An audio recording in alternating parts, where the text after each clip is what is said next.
only read certain genres. So I have compiled lots of lists. Do not worry, I will not read them all to you. You will note that there is hole punches because this is part of my big book of teen readers advisory, and if these lists are not on the website, they will soon be. I try and take a different kind of approach to genres when I do teens, because I have a couple of teens that are really oddly specific with what they read, and they don't fit into what one would traditionally call a genre. For example, I have one kid that only reads war stories. That's all they read. They refuse to pick up anything that doesn't have any kind of war happening, like, as the main action point.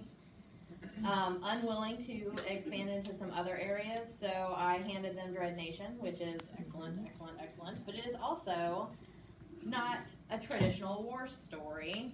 It is set in the Civil War, and it's an own voices author, which I like to hand my kids if I can. I work in a fairly conservative service area where most of my teens are white. There's not many minorities present, and there are 2 or 3 houses with very giant Trump 2020 signs. Ivanka Trump one. That one gets me. There is also an Ivanka Trump 2024. Didn't know they made them, but they did. So when I get a chance to slip in and own voices, I do. So whenever I do the I only read lists, I always throw in own voices. I throw in minority representation. I throw in a bunch of stuff that maybe doesn't always fit exactly what they think they're gonna get, but they tend to like it anyway. One of my favorite things about Dread Nation is it also involves LGBT themes, which that kid was unprepared for but loved.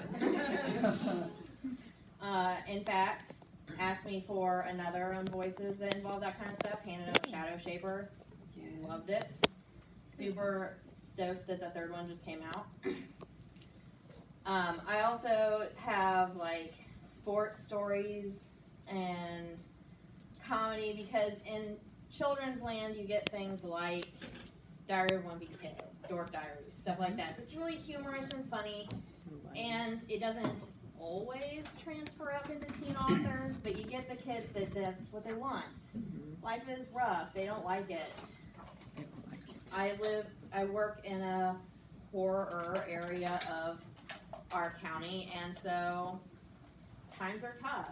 A lot of their parents are underemployed, if they're both employed at all. So they like the escape of comedy, so I make sure that I have a pretty solid list on the various humorous ones, and comedy does include the Gentleman's Guide to Vice and Virtue series, which also has LGBT themes that some of the kids are not prepared for, but they laugh so hard through it anyway.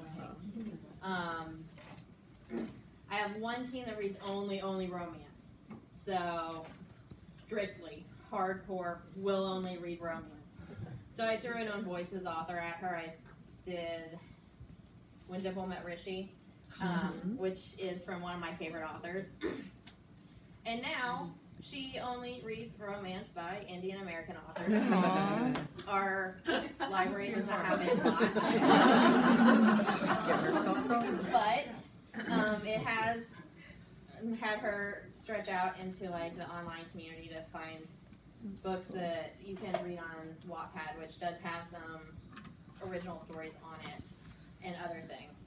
So I do a lot of different lists, but I try and slip in other genres with them so that the kids sometimes expand, and it does happen where they will expand. They don't all go much more narrower in their scope, but I've had kids that were like, I want a sports story, and so I'll hand them one of the ones that's written in verse, and I'll be like, I didn't know poetry could be cool. Well, surprise! Do you want another one? And everyone's like, yeah, it doesn't matter what it is. Great. Let me show you our poetry stuff. So I use genres for the kids as a starting point, and I try and slip in some other stuff, and it does expand some views.